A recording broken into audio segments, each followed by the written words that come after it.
Guten Morgen, Jungen und Mädchen. Ich habe nu Axt. Working on my German. I bought a new axe here. I'm going to say this probably all wrong. Helco Vuk. Vuk. They can't pronounce their W's, I don't guess. I've learned my German from Family Guy, so probably not a really good source to learn German if I've made any of our German viewers mad or laughed, or you're just shaking your head at me. Anyway, I read some reviews on these little axes, and I wish I'd have got one with a little longer handle. They make several different models of these. The company's been in business since 1844, so they probably know something about axes. They've probably been making axes for logging over there in the Black Forest and other such areas for, well, literally almost a couple hundred years now. Anyway, this is like a 2 1/4, 2.5 pound head, not real big. Short handle, I think it's a 20, I think this is the 24-inch handle, maybe. I don't know. It's not real long, but it should work good for what I'm going to do. If not, we'll get the longer one. Anyway, same old stuff. Kenny's on the skid steer piling tops. Dad's up there working in the grove. I'm out here knocking on these pasture trees again, trying to get them finished up. Hopefully we can get this little section finished today before the heat gets here, because it's going to be a scorcher. So as I'm talking, I'm just kind of shooting myself in the foot because it's only going to get hotter. Just west of here yesterday, out into Kansas, I was reading they seen some 104, 105 degree heat out around Wichita, Salina through there. We just seen the upper 90s yesterday, which is just entirely too hot for us. That's ridiculously hot. We haven't seen much weather like that, especially this early, in several years. So terrible weather. Anyway, we'll get started. Hopefully we can get this whole girl out of the way. She's out here getting curious. These cows have been eating up these treetops, the leaves on them. I don't know why. They've got all kinds of grass. And walnut, to me, well, what sawdust I get in my mouth cutting it, it doesn't taste good. I can't imagine the leaves be any better.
pretty good grove of walnut. You can't even tell there are any trees here, other than the treetops over there against the ridge and the brush.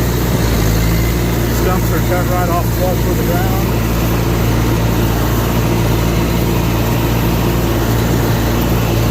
Kitty's waiting for Dad to get that next one cut so he can clean the top up.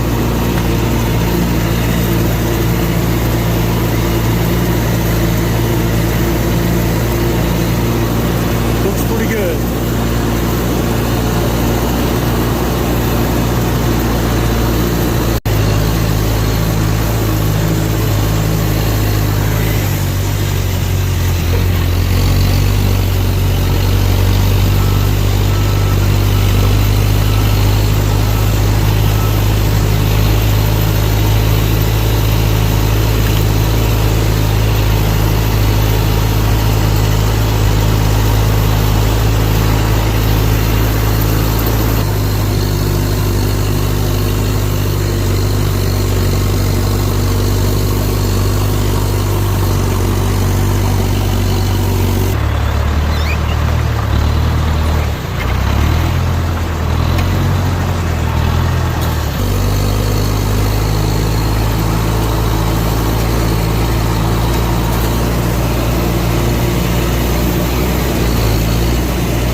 Now, as I've said before, in this heat, we don't try to break any production records by any means. We just kind of come to work and get out about a load a day for the Mac, and that's about it right now. It's pretty slow going in this heat, but we try to do it 7 days a week, so I guess it all kind of evens out, maybe a little bit, I don't know. Hey guys, if you like what you see, be sure to like, comment, and subscribe to our channel for all of our latest videos.